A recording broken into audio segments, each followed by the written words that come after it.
Hi there, this is the Casio F-91W, one of the most famous watches that you could possibly get for $16. This is also the Casio F-91W, but it's more than 10 times the price, and it has none of the features. None. You can't even change the time or the battery. If it's wrong, it's wrong. And it's actually wrong for like 8 months out of the year because of daylight savings time. Very cool, and you can't take that watch away from me because I'm in love with it. But it is essentially infinitely waterproof, which I do find very cool. With all of that, welcome to my watch collection. Here is a quick appetizer of what we will be looking at today. I gotta remember to zipper this thing.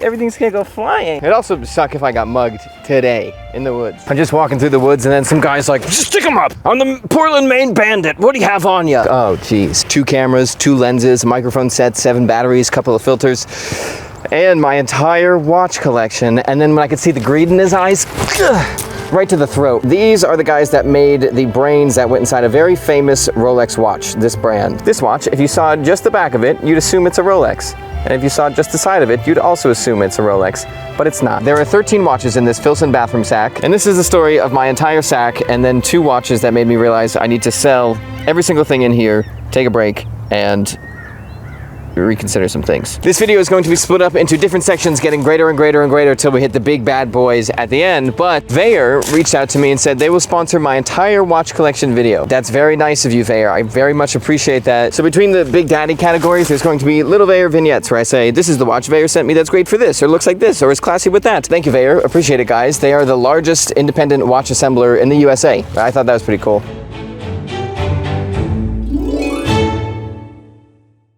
Good morning, YouTube. How are you? Hope you're doing well. Check this out. Another video in under a month. Isn't that so? We're back on track. Finally, after all this time. Anyways, though, I hope you're doing well. It is very great to see you today. Starting off with a very sentimental watch in my collection. This is the Casio F108WHC-7B. That name has to hurt its sales. My friend Danny got me this watch.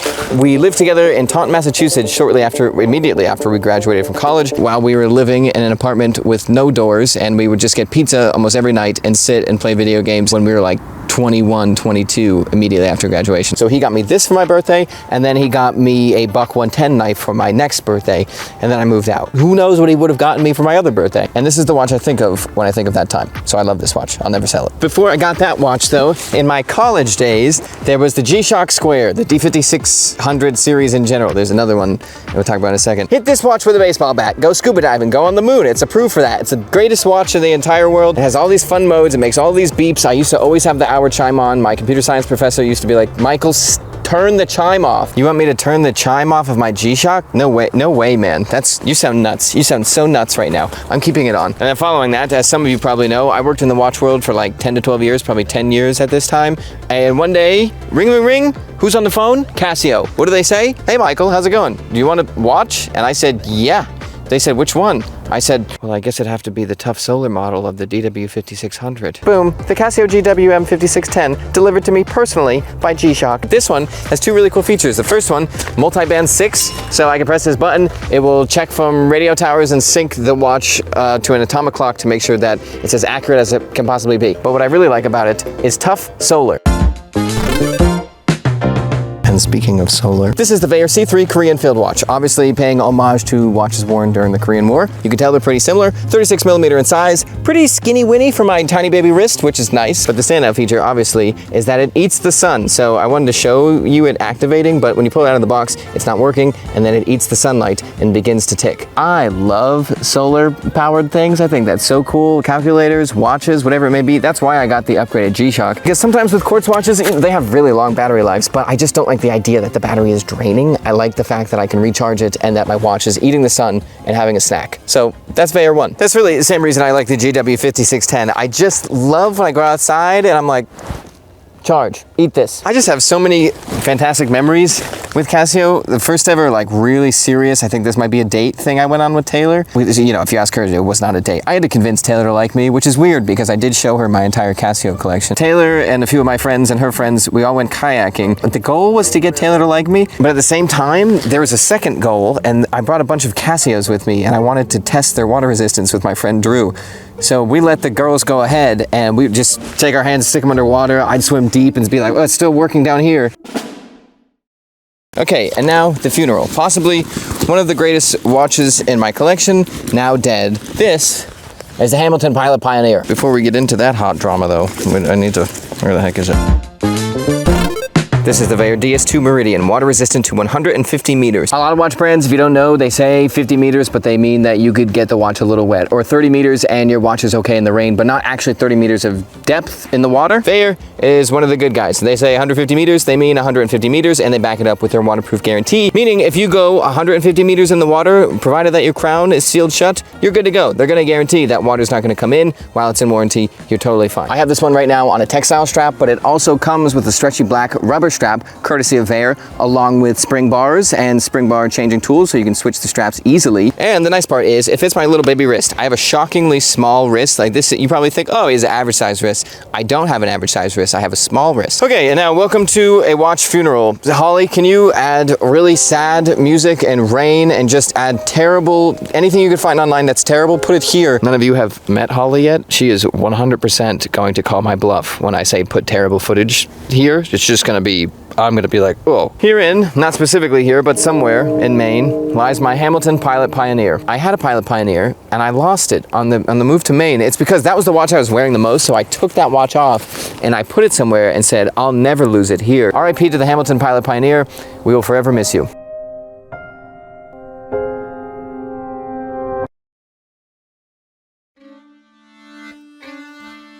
Okay, almost finally. We're not at the big boys yet, but we're getting very close to the big boys. These are the vintage boys, but they're also kind of big. So this is the Omega 147001SC from 1962. I used to sell a bunch of watches that I would find, and vintage Omega was like the keystone of that, and it was just so cool to get all these cool watches in. I would write pages and pages and pages about them on Reddit and sell them. I had a ton of them in college, and they feel like that was the last time in my life where things were much more simple, and I miss that a lot. So Omega is also very important to this video because it's one of the two watches that made me realize I need to sell everything. It is this watch. I'm sorry I didn't take a better picture of it. I didn't know I was gonna make the video when I took this picture. That is a watch I gave to one of my best friends named Ronnie. What is it called? When you speak at someone's wedding, you're like the guy, you know? I'm like, you may now kiss Amelia. And I got him that watch. He'll come up in a little bit, but that was a very important watch. Okay, this next watch, this might be the greatest watch that we're gonna see today. Maybe, depending on if you like vintage watches or not. This was always the watch I was like, that is my watch. That is a sunny day, drinking tea with Taylor. That is me sitting on a field with all of my friends in college, because I had one at that time, or I was selling one, I didn't own it. Tudor was founded by the Rolex founder, Hans Wilsdorf, in the 1930s. It didn't become a real thing, I think, until the late 40s or 50s. Either way, Hans Wilsdorf, the founder, had that sauce. His main brand, well, the point of Tudor was to be a more affordable brand to Rolex with still really, really good quality. So they used to use at least, literally the exact same parts. So this case is a Rolex case. The crown is a Rolex crown, except the dial was different and then the movement on the inside was different, so that way it could be more affordable, but still great quality, and utilize Rolex's Oyster case. Personally, I think the rose at 12 is just one of the most beautiful things that has ever been put on a watch. There's so much cool stuff about this watch that I just really, really like, but obviously the rose is the big thing. Oh, look at this. This is a really good one. A log. Some of you wise apples have been commenting on the fact that I sit on logs a lot in my videos. Get ready to meet the same fate as the Portland, Maine bandit. Sorry, didn't mean to threaten you, just watch your words next time. Sick log trick.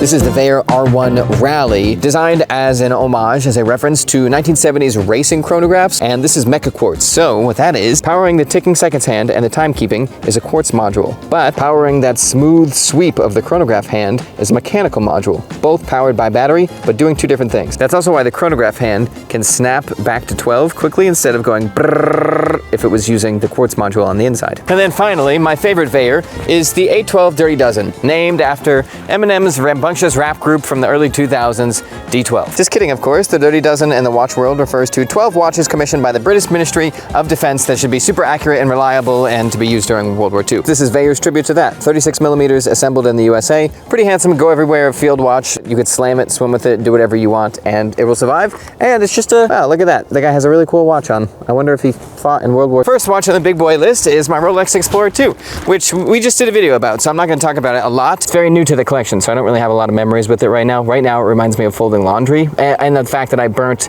the watch at 6. I like that it's a 2 time zone watch. I like that it has a 24-hour dial, and it just feels like a watch you can just wear every day and beat up, because that's exactly what it is. And this just might be the coolest watch in my collection. Has my favorite complication on it, the chronograph. This is the Zenith Revival Chronomaster Shadow. Very cool watch, high beat chronograph. So when I start the chronograph, you'll see it's very, very smooth there. It's because it's ticking very, very fast. I don't think you'll be able to hear this, but if I crank the gain up on the mic, you might be able to hear the movement ticking.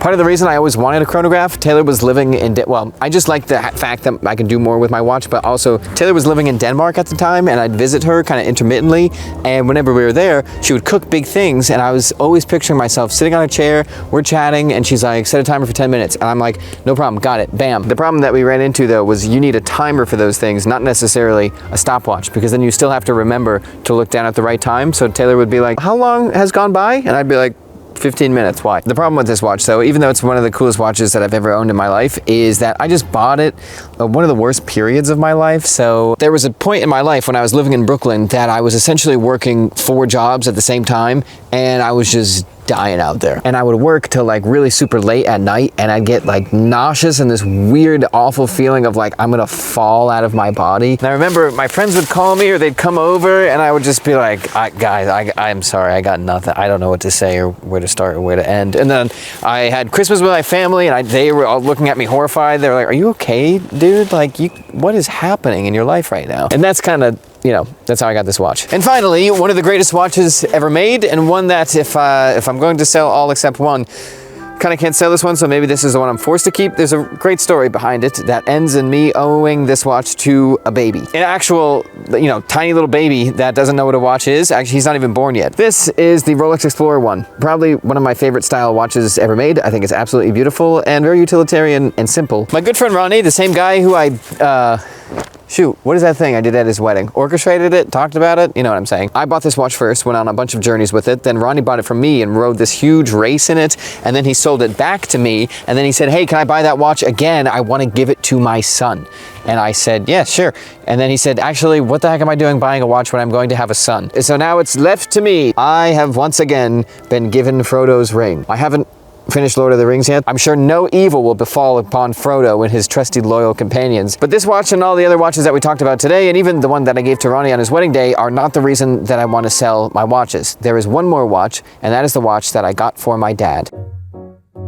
I'm definitely not like I used to be when I first bought the Zenith, just working so much that I was going to vomit, but I definitely am working a lot right now. Around 7 days a week, 13 hours a day. I try to take some time to, you know, dinner with Taylor. We go get coffee sometimes, but that is what I do every single day, day in and day out. I work as hard as I possibly can. Because one, I feel like I have the greatest job in the world, but two, at the same time, I would like to create the greatest clothing. These are Chapter 1 jeans. I would really like to create the greatest clothing brand on the face of the planet, no doubt, no lie. So it's very exciting stuff. I'm not like drudging through it. I wake up every morning and run to the computer. But sometimes, I look at my sack and it's full of amazing watches, and I'm like, that's definitely not why I am working as hard as I possibly can. It's like you're running a marathon, and then not even like a quarter way through the marathon, I'm like, oh, I'm doing so good. I should drink a giant Mountain Dew and eat donuts. My dad has been a career fisherman for 50 plus years, so I got him a Rolex Sea-Dweller when he turned 70 as just a, saying thank you for everything that he's ever done. Because if I think I worked hard,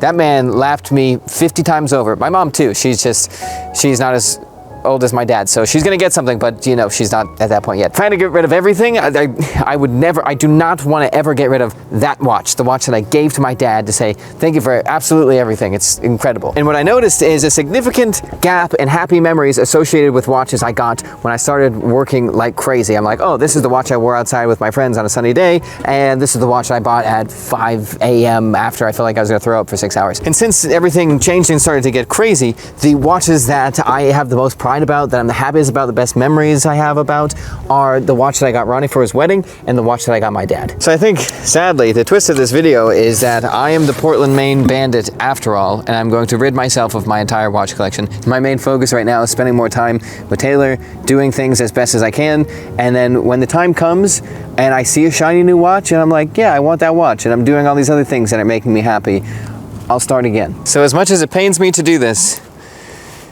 it's time to say goodbye to my watches. Okay, that is about it. Thank you so much for watching. I will see you next week where we talk about this jacket, which I am obsessed with, and then all the other internet's favorite wax jackets, ranked.